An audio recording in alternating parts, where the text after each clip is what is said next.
Efficient, study की efficiency को कैसे बढ़ाना है, स्टडी की एफिशिएंसी को कैसे बढ़ाना है सर। तो स्टडी की एफिशिएंसी को बढ़ाने के तो वैसे तो बहुत सारे साइकोलॉजिकल तरीके हैं, मैं किसी साइकोलॉजिकल तरीके पे अभी चर्चा नहीं कर रहा हूं, मैं ऐसे तरीके पे चर्चा कर रहा हूं जो ट्रायल एंड टेस्टेड है ना, जो मैंने अपने स्टूडेंट्स पे ट्राई किया and it worked wonders.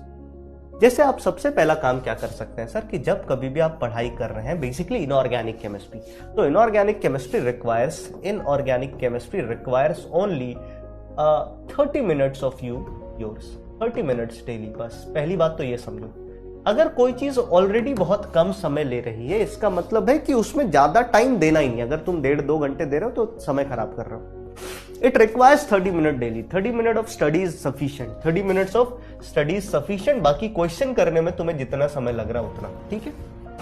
30 minutes of study is sufficient in inorganic chemistry. कैसे पढ़ेंगे सर इस 30 मिनट में? जो भी नोट्स पढ़ा दिया सर ने उसको खोलेंगे, उसको सामने रखेंगे, जोर जोर से बोलेंगे, चाहे दुनिया पागल कहे बट हम जोर जोर से बोलेंगे और उसको लिखेंगे।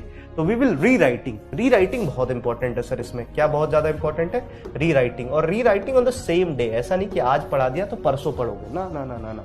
आज पढ़ाया, आज तुमने पढ़ा, पहली बार लेक्चर देखा, उसके 24 घंटे के अंदर, और इनफैक्ट आई विल सजेस्ट कि उसके 12 से 15 घंटे के अंदर आपको इसको फिर से लिख के प्रैक्टिस कर लेना है। That is the best thing you can do. ठीक है सर। तो हम रीराइट करके काम कर लेंगे, रीराइटिंग करेंगे सर। रीराइटिंग करने से क्या होगा, आपकी रिटेंटिविटी जो है ना, आपकी रिटेंशन बढ़ जाएगी सर। क्या बढ़ जाएगी?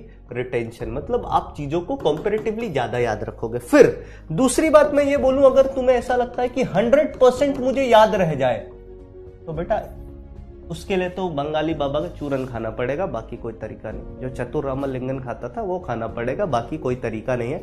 100% याद वही रख सकते हैं जिनकी मेमोरी ऐसी डिजाइंड है। बहुत कम लोग होते हैं ऐसे लोग, मैं ऐसा नहीं कह रहा कि नहीं होते, बहुत कम लोग होते हैं, है ना। अगर है आपका तो ठीक है, अगर आपकी मेमोरी ऐसी नहीं है तो you can not go that way, आपको इसी तरीके पे आना पड़ेगा।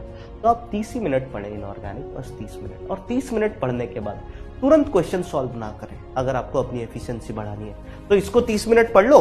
30 मिनट में तुम्हें लगभग नींद वीद सी आने लगेगी। उसके बाद आप क्या करो, कोई ऑल्टरनेटिव सब्जेक्ट पढ़ लो, कोई ऑल्टरनेटिव सब्जेक्ट पढ़ लो, कोई भी सब्जेक्ट, ऑल्टरनेटिव सब्जेक्ट।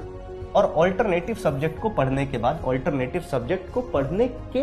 क्या करें, इसको पढ़ने के बाद आप क्या करें सर, फिर लगभग 45 मिनट्स आप टाइम दें क्वेश्चन सॉल्विंग को। 45 मिनट्स आप टाइम किसको दें सर? क्वेश्चन सॉल्विंग को। और इस 45 मिनट्स को टाइमर लगा लो सर कि 45 मिनट में मैं कितने सवाल करता हूं।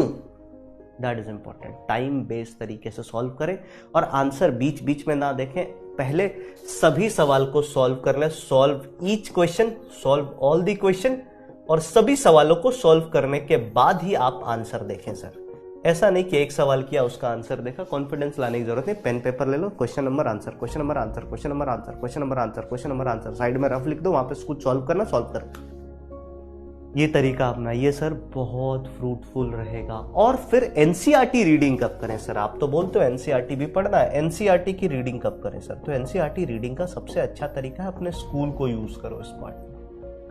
स्कूल में एनसीईआरटी पढ़ो। स्कूल में दोस्तों से गप लड़ाने से अच्छा है कि एनसीईआरटी निकालो, पेन लेके जाओ, पेंसिल लेके जाओ, एनसीईआरटी पढ़ो, कुछ अच्छी चीजें लगे तो उसको मार्क करो। अगर आप इस तरीके से काम करते हैं तो आई कैन अश्योर यू कि आपको सच में यू विल एंजॉय इट, सच में you will enjoy inorganic chemistry. और जैसे अभी हम 15-15 सेकंड में सवाल कर रहे हैं ना, आप जेईई वाले दिन एग्जामिनेशन हॉल में बैठ कर भी ऐसे ही सवाल करेंगे सर।